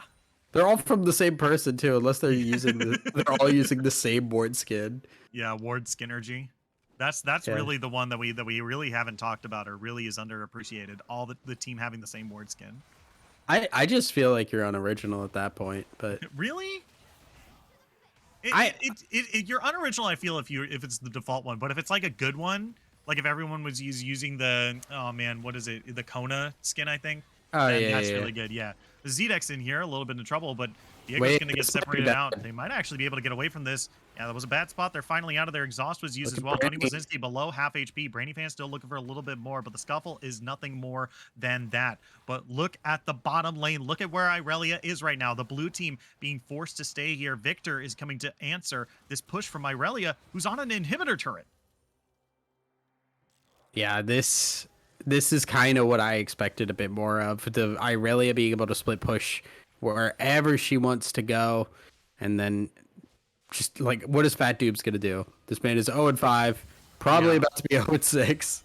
Yeah, not going to get stunned up this time, but looks like the fighting on the rest of the map here. That might be the go button for the rest of the team here as Irelia is stuck in the bot lane. That's going to be Drowsy, put him to sleep. That's going to be putting them over the wall as well. Gnar. Great Gnar. They might be able to turn this around. Tony Wazinski is going to pop that kill, Brandy, going to where you run away. going? Joby is in the fight. Mockingbird has joined as well. The Irelia ultimate does not land. They still have places to go if they want to keep fighting. They have successfully peeled them backwards, but they need to continue executing. Mockingbird is going to be the one being able to pick up the kill. It's a 1-for-1 as Kog'Maw is going to be able to pick up the shutdown there. Ashen Chevalier is going to smite and take down Gnar, but now it's a 3v3. Fat Doobs is coming in here. Let's make that a 3v4 as some Poppy damage. slowly makes them down here. 12 IQ is still in some trouble here as that's going to be Joby coming in, being able to pick up the shutdown and the reset. That's huge. Fat Doobs and Brandy Fan are now able to go in here. Ashen Chevalier trying to get around, but Joby's going to be the one picking up the kill. Another reset, more HP. Going to look for a little bit more. Kog'Maw picks up another. It's a huge fat dub. That's a huge win for Brandy Fan and a huge win for Disperse Gaming. A massive turnaround there. They pulled the fight back. Irelia dove so deep just to kill a zillion, not to go on to this Kog'Maw. They chased the Gnar, who's also not really a threat. It left Viego, it left Kog'Maw to do their thing. And yeah, okay, right now, Victor not doing a whole lot, but he's doing enough right now to be a bit of a threat. And all of a sudden, that whole lead that had been built up by Shifting Sands is just gone. Yeah. To pick up not only one, but I believe two shutdowns on top of an objective bounty on the Baron Nashor, that is so much gold into their pockets now. Look at the gold now. 400 gold now separates these two teams, and that is such a huge turnaround from where we were before. They were down 5,000, and now they are only down by a few hundred. So this is a really, really good spot for Disperse right now, and they are back. Everyone's at full HP, and everyone is here for this next Infernal Drake fight. Let's see. I think they're giving it up, though. Yeah, they didn't have pressure on it. They weren't able to, but they're going to get a lot of push in this mid lane. I think this is actually the better call. Nobody was getting it. Was just going to be sole point here, as now we see Poppy trying to shove people away. Ooh, that's a really good Poppy ultimate there. The Abyssal Voyage is going to be able to get onto Fat Dupes here, but look at that damage from the Chaos Storm. Ashen Chevalier might actually go down here. That's not going to be able. They're going to be able to live this time as Mockingbird picks up the kill as they're now trying to taste down the Gnar here. Gnar might be able to get away if they're careful. Nope. There's the bowling ball. There's the Drowsy. Abyssal Voyage going to go over the wall as well. Nub Poofa does still have that jump if they want to. Hippity Hoppity doesn't get over the wall, and looks like top lane is still 12 IQ's property. Yeah, I'm Brandy fan also just able to get this push. They do crack open an Nexus, or sorry, an inhibitor tower. It's Brandy fan gonna have to try and get away. Doesn't have the Zillion for protection right now. Might be in a bit of trouble. Yeah, Brandyfan is in some trouble. 12 IQ doesn't have that ultimate either, so they really need to collapse on top of Brandyfan here, but they can't Ghost quite burned. do it. Yeah, they're gonna be able to get away here. They're gonna be able to grab that ghost, like you said. But man, this is just a really even though they got those 2 kills and scared them off the turret, like that was such a huge win for Disperse here. They cleared all of the towers in mid lane. Yeah, no, they got so much in standing gold. They got so much in map pressure that inhibitor is just ready to be taken down.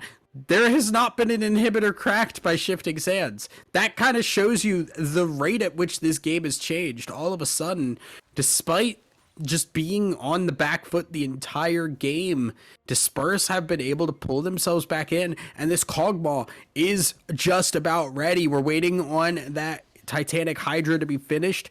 That makes Kog'Maw's damage absurd in team fights. Yeah, not to mention like there could still be a world where we see like a Randuin's Omen built by Kog'Maw.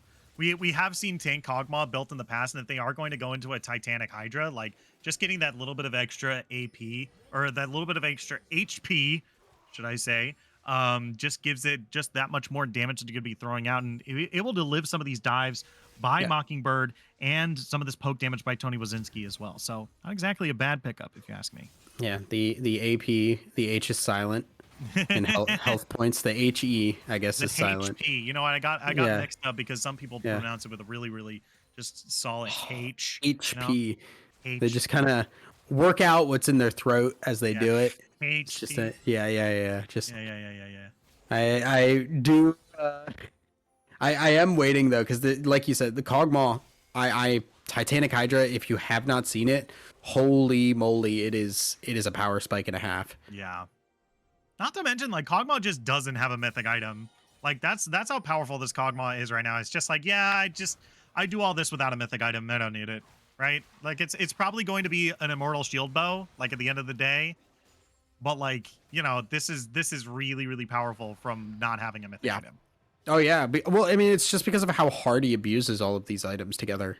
Yeah. He gets so much range with his W. He's able to just hit from range and just lay down so much damage with his W active on those hurricane bolts. And then you add Tiamat and you see this, Yeah. and it's goofy. Yeah. I mean, it's the old Zeri build. Old. In It is. quotes. I say Back in old my like a day. back in my day. Grandpa, Still you mean 2 months ago? I'm still not over you saying Grandpa goes down like it's a Life Alert commercial. That sent me. Fallen and I can't get up. Just hold Yeah. yourself. Yeah. All I can do is spit acidic vomit. Will that Yeah. help? Yeah, I can't help you. I'm sorry. Help. Yeah. I'm fallen and I can't get up. God. I do Oh, like this calling him grandpa though. This is Yeah. my favorite. Dragon in 30 seconds here. Once again, Shifting Sands have the early presence on it, but there is definite opportunity here. The Shirelias and the move speed from Zillion can cover ground very quickly. Keep your eyes. The Titanic Hydra is ready. Kog'Maw, this is his moment. This is where he should be shining. Yeah, and it's really important. I want to see. Keep your eyes on Poppy as well, because depending on if she wants to use her fully charged ultimate here, she could be able to make a numbers advantage for the red team here if they want to engage. Zedix does get rooted up. Ashen Chevalier looking for a moment here to be able to find something, but can't even find the victor on the top side there. A decent chunk of damage. It looks like they're starting up the Drake here. Still continuing to play the keep away game away from this. Okay, here comes the Poppy ultimate.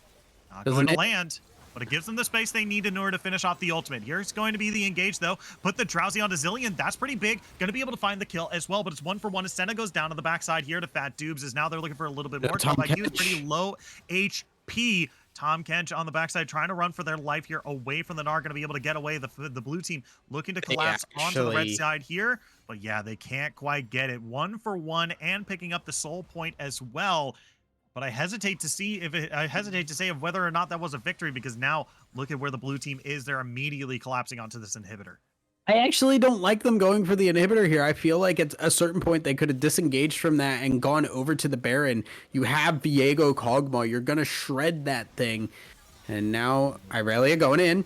Yeah, that's a huge Aurelia ultimate there. Abyssal Voyage is going to be able to get on top of Brandyfan here. That's going to be the center respawning and throwing out the ultimate. Great chew up, spit out, going to get that Kog'Maw out of there. And now they're looking for a little bit more here, as that's a great double stun. Nar's going to throw Mockingbird into the wall here, but they do so much damage. They're going to be able to pick up another kill here. Joey is going to be the next target, as that's going to be a huge shutdown. 4 kills for nothing. And that's going to be a huge swing for Shifting Sands Gaming, as they are doing exactly what you wanted. They're making their way over to Baron.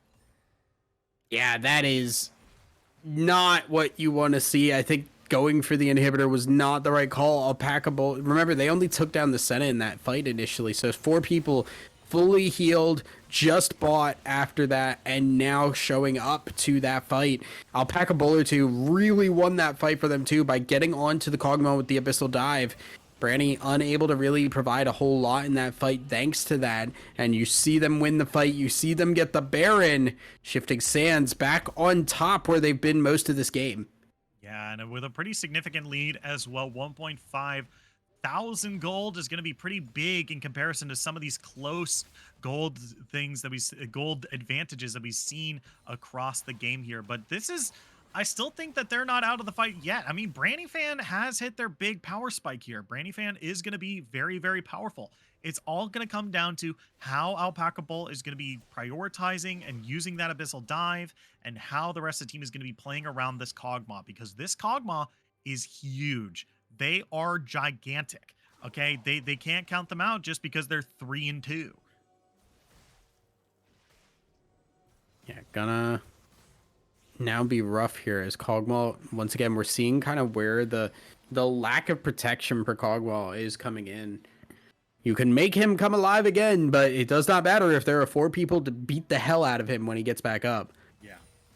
It's like it's the meme where the little guy's had his chicken nuggets and his whole like Happy Meal knocked onto the floor, and he's just looking up at like 4 people who are just crowding around him. That's what Kog'Maw being rezzed by Zillion looks like. Kog'Maw's chicken nuggets all over the place. Just a real sad scene. Nothing makes me more sad than having people's food being knocked onto the ground. It's upsetting. It's really upsetting. It's like you've been waiting all day for that. You know that video where the kid gets the free taco and then he just falls over and he drops the taco? Don't know what the hell you're talking about. Oh yeah, there was a Vine of a kid, and he's just like, "Hey, what's that you got there?" And he's just like, "I got my Taco Bell taco," and then he like flips, he like falls on his like skateboard or something, and he drops his taco, and the taco filling goes all over the pavement, and it's really upsetting. 12 IQ getting caught out here. Looks like they're going to be able to use that Lilia speed to get out of there. People dropping their food makes me upset. There's also the Vine of the guy getting like the Big Mac getting knocked out of his hand. Why do you look these up if they make you sad? But I don't specifically look them up. They just show up. Why would I actively look for things that makes me sad? That doesn't make any sense. Mockingbird here looking for something that makes them happy. Fat dubes, but they're not able to get him. I don't know. I've never used any app like that, so I do not know how they work. Okay. Well, this was like on YouTube. It was just like, hey, here's a compilation of Vines. It's like, okay, cool. And then boom, there it was. All right, fair enough. It's just upsetting. I hate when people drop their food. It's just upsetting. You're so excited for it, and it's just on the floor. Car, if I ever see you in person, I'm going to actively drop my food in front of you just to make you sad. No! Alrighty. We have a fight happening around Dragon right now. This is going already pretty well for Shifting Sands here. They're getting a little bit of good poke damage here. They started up the Dragon, and this is important. They could be able to get Infernal Soul midway through this fight. Poppy ultimate has been used, doesn't land onto anyone here. The dragon is really low. Red team picks it up. They have Infernal Soul now. They'll be able to do a whole bunch more damage here, as that's going to be them put to sleep. The Zillion ultimate goes off, but Zillion is the one who is resurrecting here in the middle of 4 members. Chicken nuggets on the floor and everything, as Grandpa goes down one more time. Life alert's not going to be able to help you this time, as now they're looking for now Kog'Maw, who is on the run, but that is an immediate teleport, immediate from Mockingbird going into the bot lane here. Yeah, I mean, they want to end this game, I think, if they can. Is Joby going to get dove? Yeah, underneath the turret here with that Infernal Soul, uses the ultimate to try to stay alive for a little bit longer. Not going to be able to do it this time, as Brandyfan actually holding their own, as Alpaca Bowler 2 lives to tell the tale. Abyssal dive gets them on the other end. There's no Icathian explosion this time. Yeah, unfortunately, everything started to fall apart once again. This has to be really depressing for Disperse, because you were doing okay, then Shifting Sands get a lead, then you pull it back, and then Shifting Sands pull it back again. Like, that is really frustrating. When you're winning or when you're losing, you come back and you feel like you're winning, and you're like, oh, we're gonna turn things around, we're gonna win off of this, like, we're gonna get back in this game, and then it gets thrown away again. It just feels very depressing. Mockingbird maybe a little bit too deep here. Yeah, they might be. They were actually caught out from backing here, so this is actually huge. These death timers are now really, really long. Mockingbird might actually be in some trouble here. They might have to turn this into a kill, a 1-for-1, but it's not going to happen. Look at that, a full minute now without your strongest person on your team. Yeah, a little bit lackadaisical there from Shifting Sands. And I think that's kind of what we've seen from them, as things have just kind of consistently been well, we have a lead, let's kind of have some fun with it. And unfortunately, that will cost you, as some money will go into the pocket of the other team. Yeah. Senna is now at 144 stacks, by the way. Boop-a-doo-doo-doo-doo-doo. News update. That's going to be in a sleep. Zedix is taken really low here. Uses the ultimate on to Victor. They're going to have them res here. Joby's going to go golden as well. They're now looking for a little bit more damage. Alpaca Bowler 2 taking a whole lot. Brandyfan is untouched in this team fight. They're going to be able to turn this around. Kog'Maw looking for a little bit more. Going to be able to pick up 1. Tony Wazinski now in some trouble. The Icathian Rain going to deal a little bit more, but that is a 3-for-3.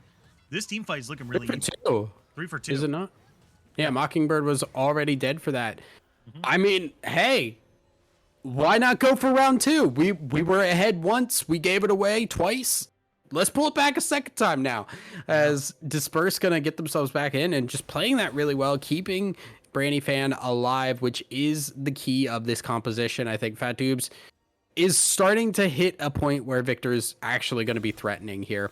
I think it is important to note that even these champions that have been put behind really badly, they're fine. They're okay, because we have hit the point where they have items right now. You look at Victor, 4 items already completed. Like, this is the point where even those players that have been put down really hard, they're going to have an impact, because we're starting to hit the ceiling of what some of these champions can actually do in terms of items. Yeah, I mean, the only person that can continue to scale from here on the red team is Senna. That's it, right? Senna is an infinite scaler. The longer this game goes on, the more powerful Senna becomes. There's no ceiling. As Ashen Chevalier caught out here, gets a good grounded onto Joby here, but they might be able to, going down here. Joby is going to pick up the shutdown for themselves. This is a really, really big pickup.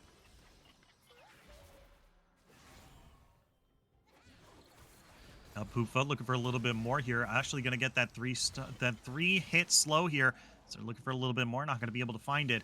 But this is going to be an onslaught. It's a 4v5 right now, and they really have no easy way of getting onto Brandyfan in the bot lane. Backside here is Mockingbird thrown into the enemy team. Irelia's ultimate comes across here. Joby looking really low here, looking for a little bit more. Fat Tubes is taking incredibly low. Mockingbird is gonna go down, but look at Brandyfan. They're still alive. They're going to get a little bit more. The speed, the area is not going to be able to save them. This time is now. That's the go button. Dive onto the rest of the team. Joby is insanely low. 12 IQ is looking for the triple kill. Going to be able to find it. They've spin him up. Spin him back out. No, Tony Wazinski is going to be the one picking up that kill here, as Zillion now has to run for their life. And now they're using this as an opportunity to just run down the mid lane, take up every opportunity that they can to take away turrets from the blue side. What looks like they were going to end the I don't think game. they can. Now they're Yeah, going to go over to Baron. Baron.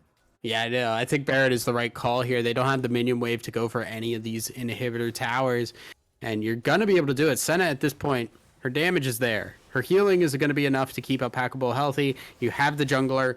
Go for the Barrett at this point and get that so that next fight you have that ready to go. But as far as that actual fight went, we just saw Brandy Fan get caught out, get hit, and then get taken down by the burn at the end of that. That was the difference. That's why that fight went so differently. When Brandy Fan got the opportunity to do his job, that's when things went bad for Shifting Sands. Once they could lock the Kog'Maw down, then Shifting Sands has more of an opportunity. As we're going to be seeing a fight over Elder in just the next couple of seconds.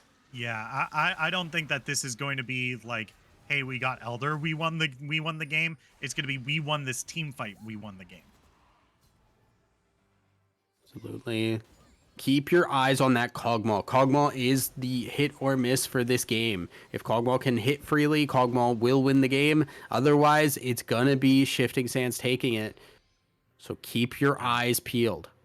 Yeah, I mean, this is really good for the red team, though. Good They have poke. so much really, really good poke. Look at Zdex right now. They're already below half HP. This Oh fight hasn't no! even started yet, but Tony Wazinski has already taken so much damage. They've been ate out and spat back out by Tom Kench. But look at that ultimate damage. It was so big, and now they have so much attack range from just sitting on all of those souls. Brainy Fan is eliminated from Tony Wazinski not being over the ramp, not even in the river, and they're going to be able to pick up a double kill. They're looking for more. Joby is getting the resets, though. They're going through, but Joby immediately shut down by Ashe and Chevalier. They're teleporting. They're going to the base. Gnar is the only person left. They have 50 seconds to close out this game. They only have 3 members, and Nub Poofa is the one that has to stop them.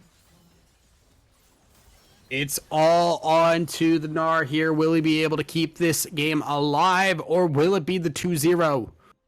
Yeah, let's see if we're able to do this here. They've taken down these Nexus turrets really, really fast here. This might be GG. Nub Poopfa, you've got one opportunity in a lifetime, but it's not gonna be this time. This is not your opportunity. This was not your chance. GG. And Shifting Sands Gaming picks up game number 2, a big, quick, clean 2-0. Yeah, very good stuff. Shifting Sands. It went back and forth. It went a little rough and a little out there at times, but I think they finally found the opportunity to close the game. They took it. I like that they TP'd in. I like that they were just like, all right, you know what? No, we're going for this now. This is the time. We can't play around anymore because this Kog'Maw is a ticking time bomb. And finally, they get that win. They get the Kog'Maw down and push for the end. Good stuff from Shifting Sands. Disperse. I just want to see them actually have a little bit more respect when they are moving up in the early game. We saw how many times Fat Dubes died. We saw how often Zdex was having to use that ultimate on himself in the fights instead of the Kog'Maw, and that hurt those fights immensely. I think if Disperse had those planned out a little bit better, this might have been a different game. Yeah, for sure. I mean, I definitely agree with you 100%. There were so many times Resilient was using the ultimate on themselves that they weren't able to resurrect Kog'Maw. And Yeah. that's kind of the big thing, that once we got to a point of the game, like Kog'Maw just did so much damage. Brandy Brandy Fan played really, really well. And Yeah. there were so many times where it's just like, oh, Zdex has to ult themselves. And because of that, they had a really, really big tool that just wasn't, excuse me, available. Are you are you dying? No, I You- have the hiccups. I have the hiccups and I'm Gotcha. hiccuping. Um, Okay. but as kind of like a final note, I really want to say, like, Disperse played really well. I think Disperse did actually have a very good game these past 2. Like, especially game number 2. Game number 2 was really, really good. Game 1 was really, really close. And it came down to the wire, like this final game here. Like there were really, really good plays by Joby, popped off in a team fight. Branny Fan popped off in a team fight, and no, Poopfa was doing some pretty good job for themselves as well. I mean, this is there are like some things you can take away from this. Obviously, like, this is a loss. You have to learn from and move forward, but there's a lot of things to like about what Disperse did this game moving forward. Absolutely. I think there's a lot of things to learn. There's a lot of things to grow from, and hopefully we'll see that from Disperse Shifting Sands. I think they've got a lot to learn from this game as well. There were definitely mistakes that occurred, Hmm. and lack of focus, lack of cohesion in terms of what they wanted to do post fight and get objectives off of that. But overall, obviously, Shifting Sands did win, and they are going to be a little bit happier tonight, I think, than Disperse. Yeah, for sure. But with that, we are going to call it a night. Thank you all so much for joining us over here at Style Esports. If you haven't already, press that follow button. It's going to let you know whenever we go live with League of Legends, and we have League of Legends streams nearly every single day. Nearly every single day for you to watch, and some great games just like this one. And if you're feeling generous, press that subscribe button. It helps us keep the lights on here and make sure our production is top notch here at Style Esports. But from everyone here, myself, thousand eyes, the my co-caster for today, and our Inti's bot for being for being Hey, I'm the not telling observer. it what to do. Yeah. Thank you all so much for joining us, and we'll see you at the next match. Bye bye.